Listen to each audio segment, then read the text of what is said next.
कांग्रेस नेता राहुल गांधी की ओर से सरकार पर लगातार क्रोनी कैपिटलिज्म का आरोप लगाए जाने पर वित्त मंत्री निर्मला सीतारमण ने तीखा जवाब दिया है। निर्मला सीतारमण ने विपक्ष पर हमला बोलते हुए मुद्रा लोन योजना का जिक्र किया है और कहा है कि क्या इसके तहत दामादों को लोन मिलता है। राज्यसभा में आम बजट पर चर्चा के दौरान वित्त मंत्री ने कहा, मुद्रा लोन योजना के तहत 27,000 करोड़ रुपए का कर्ज देने की जारी किया गया। मुद्रा योजना का लाभ किन्हें मिला? दामादों को। इसके अलावा वित्त मंत्री ने डिजिटल ट्रांजैक्शन में इजाफा होने की भी बात कही है। उन्होंने कहा है कि अगस्त 2017 से जनवरी 2020 के दौरान 3.6 लाख करोड़ रुपए के डिजिटल ट्रांजैक्शन हुए।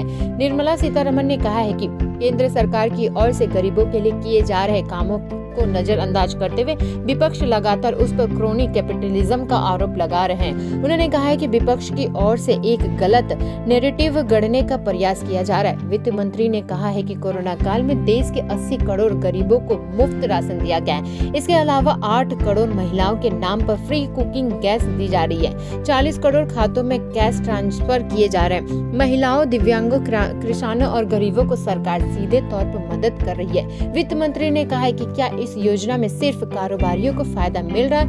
यही नहीं, पीएम आवास योजना का जिक्र करते हुए वित्त मंत्री निर्मला सीतारमण ने कहा है कि अब तक इस स्कीम के तहत 1.67 करोड़ आवास पूरे हो चुके हैं। क्या यह अमीरों के लिए बने हैं? अक्टूबर 2017 के बाद तक 2.67 घरों का बिजली पहुंचाई जा चुकी है। सरकारी ई मार्केट पर अब तक 8,22,077 करोड़ रुपए के ऑर्डर प्लेस किए जा चुके हैं। क्या यह ऑर्डर बड़ी कंपनियों को मिले हैं? ये सभी ऑर्डर लघु उद्योगों को मिले हैं। कांग्रेस नेता राहुल गांधी ने बीते कुछ दिनों में कई बार केंद्र सरकार पर क्रोनी कैपिटलिज्म का आरोप लगाया।